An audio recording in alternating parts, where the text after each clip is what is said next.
Olá a todos, sejam bem-vindos ao meu canal. Meu nome é Luiz e hoje eu estarei falando para vocês da segunda onda de Covid-19 que pode estar próxima. Mas antes de começar o vídeo, eu peço para que você que não é inscrito, que não esqueça de se inscrever no canal e ativar o sininho para receber notificações.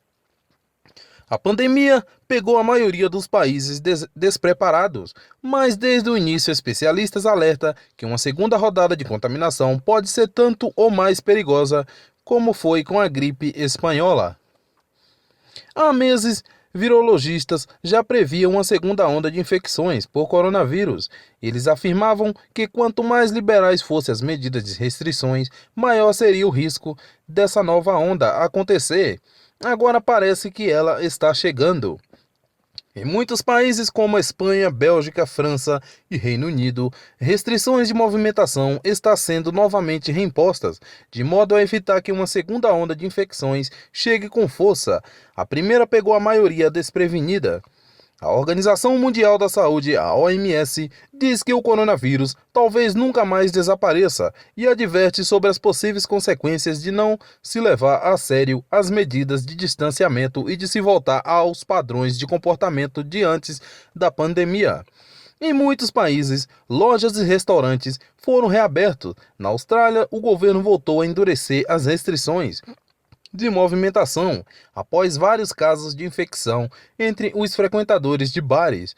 O desejo de viajar também está em alta novamente no hemisfério norte, onde agora é verão, e em muitas partes, época de férias, outro motivo para o aumento das taxas de infecção. Muitas pessoas estão se movendo em uma pequena área, festas estão ocorrendo novamente, o risco de infecção está aumentando. Na Alemanha, houve um forte aumento no número de infecções. No final de julho, o chamado número de reprodução R também subiu novamente. A taxa de reprodução R. O número de reprodução R indica quantas outras pessoas um infectado em média contamina. Este número ajuda a prever melhor as novas infecções. Por exemplo, se o R for 3, significa que um infectado passará o vírus para outras 3 pessoas. Se a cifra de reprodução for 1, a taxa de infecção permanece praticamente a mesma. Na Alemanha, este número de reprodução subiu para mais de 1 no final de julho, e isso poderia ser devido, entre outras coisas, aos turistas que mais uma vez se aglomeraram sem se preocupar, ainda que a pandemia esteja longe de ter terminado. Quando os números de infecção caem, é o primeiro êxito contra o vírus, mas se tudo se transformar no oposto e a taxa de reprodução aumentar, pode-se estar diante de uma segunda onda de infecção. Estados Unidos e Brasil experimentaram recentemente os aumentos mais dramáticos nas taxas de infecção, seguido por Índia e África do Sul. Somente no Brasil, mais de 2 milhões de pessoas já foram infectadas pelo vírus. A gripe espanhola. Não há um padrão internacional uniforme para a definição do que seria uma segunda onda. Mesmo a OMS não tem diretrizes claras. O porta-voz da Organização Mundial da Saúde disse que o termo refere-se apenas a novos surtos que ocorreram após um declínio inicial. O mesmo se aplica a uma terceira onda. Já no início da pandemia, os virologistas alertavam para uma nova onda de infecções e apelavam à população para não ver a queda do número de infectados como uma licença para agir sem preocupação. Os cientistas compararam o coronavírus com a gripe espanhola, que circulou no mundo inteiro de 1918 a 1920. De acordo com a OMS, a Organização Mundial da Saúde, a gripe de um século atrás matou entre 20 milhões a 50 de pessoas em todo o mundo. A pandemia de então progrediu em 3 ondas. A segunda onda foi muito pior do que a primeira e causou muito mais mortes. Entre as fases, o vírus sofreu uma mutação, e isso também pode acontecer com o coronavírus. Mutações. Todo vírus pode sofrer mutações. Na melhor das hipóteses, um vírus torna-se mais fraco, ou seja, fica menos perigoso e mata menos. Para que isso aconteça, entretanto, muitas pessoas já teriam que ter desenvolvido uma imunidade ao coronavírus. Se este é o caso da Covid-19, os pesquisadores ainda não sabem. As pessoas desenvolvem imunidade contra a maioria dos vírus. Uma vez infectado, o corpo produz antígenos e o infectado se torna imune. O vírus então deixa de ser perigoso para essa pessoa. Se isso também é verdade para o coronavírus, não está claro.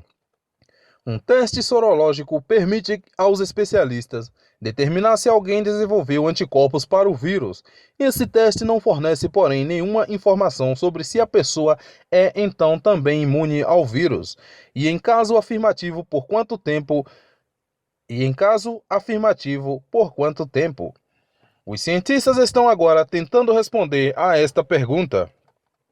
No auge da crise do coronavírus, se ouvia com frequências que somente a chamada imunidade de rebanho poderia conter a pandemia. A imunidade de rebanho ocorre quando a alta porcentagem da população já está imune.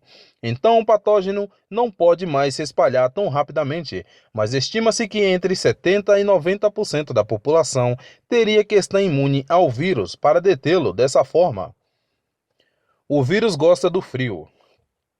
O vírus se sente confortável em ambientes frios. Isso é demonstrado por vários exemplos, como os casos do surto do coronavírus em abatedouros de animais na Alemanha, onde as temperaturas são geralmente bastante baixas. Em contraste, eles não se espalham tão rapidamente no tempo quente como no frio. Na estação quente, portanto, deve haver naturalmente menos infecções com o vírus se estiver frio lá fora. As pessoas passam mais tempo dentro de casa. Entretanto, a troca de ar dentro de casa não é tão boa e intensa quanto fora. Isso significa que as partículas podem se espalhar mais facilmente pelo ar. No início da pandemia, os especialistas acreditavam que o coronavírus se espalharia por gotículas ou pela superfície infectada por elas, mas hoje sabe-se que o vírus também se espalha pelo ar. Se estiver seco e frio lá fora, o vírus tem as condições ideais para se propagar e permanece no ar por muito mais tempo do que em dias quentes. Então é isso, galera. O que vocês acharam do vídeo? Cachorro? Que cachorro é? Não sou cachorro, não. Eu espero que vocês tenham gostado do vídeo. Se gostou, não esqueça de se inscrever no canal, deixe seu like, compartilhe e valeu!